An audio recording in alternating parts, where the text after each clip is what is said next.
irreechi ga'ee kan wal agarre galata ga'ee abaaboo daree irreechi ga'ee kan wal agarre isa dhaabbatanii galata ga'ee isa dhaabbatanii galata ga'ee tulluu diimtuu argu galata ga'ee ijoollee amboo dhuftu galata ga'ee gaashii dhiirri ure galata ga'ee keessaan biiftuu argu galata ga'ee abaaboo tarree irreechi kan wal agarre abaaboo tarree irreechi ga'ee kan wal agarre isa dhaabbatanii galata ga'ee isa dhaabbatanii galata ga'ee abdeela gango galata ga'ee qomoo fardeeni galata ga'ee guyyaa gaafa tokko galata ga'ee waloole finduuna galata ga'ee deessituu nadeeni galata ga'ee Tole galatoomi walaabar abdiin jedhama.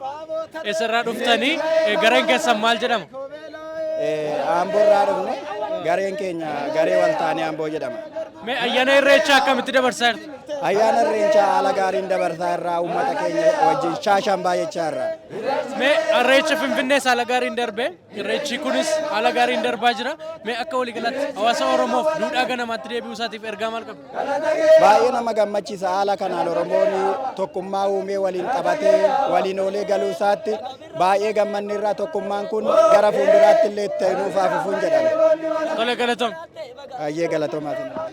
Walaabar. Ayyaanni irreechaa akkami? Gaariidha. Akkamitti dabarsa? Baay'ee namatti tola. Tole galatoom. Walaabar. Siifammarii dinjedha. Ayyaanni irreechaa akkami? Baay'ee namatti tola. Baay'ee bareeda. Baay'ee bareeda kun shubbisaa jirra. Amma immoo gara malkaa deemnee irreeffachuufidha. Irreecha Finfinnees bifuma kanaan dabarsa? Haaluma kana dabarsine bakka baay'ee namatti tola. Irreechi barana. Tole galatoom. Galatoomi. Walaabar. Qalbeessaan jedhama. Mee ayyaanni irreechaa akkamii irreechi maalisi? Irreechi ayyaanni akka gaariidha. Irreechi ammoo jechuun aadaadha. Bakka uummanni Oromoo itti waaqa isaa galata galfatudha. Ayyaana Oromooti bakka itti uummanni Oromoo ganna nagaa bahee birraatti wal argu ayyaana jaalalaati jechuudha. Mee Oromoo biratti irreechi tokkummaa jedhameetu kan inni beekamu.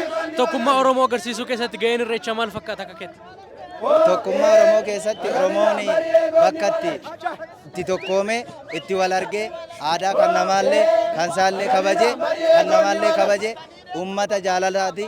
Uummata nama jaalatu uummanni Oromoo uummata guddaa uummata biyya kana jaalala malee jibba hin qabnedha yeroo hundayyuu. Tole galatoom. Galatoom. Walaabar. Shaasteer Fagoo waan jedhama. Mee ayyaanni irreechaa akkami? Ayyaanni irreechaa baay'ee nama gammachiisa. Das nameedha baay'ee. Haala kamiin dabarsaa jirti? Haala shaggaadhaan baay'ee namatti tola. Eessarraa dhuftan? Asuma Bishooftuurraa. Tole galatoom ayyaana gaarii. Siniifirra ayyaana gaarii.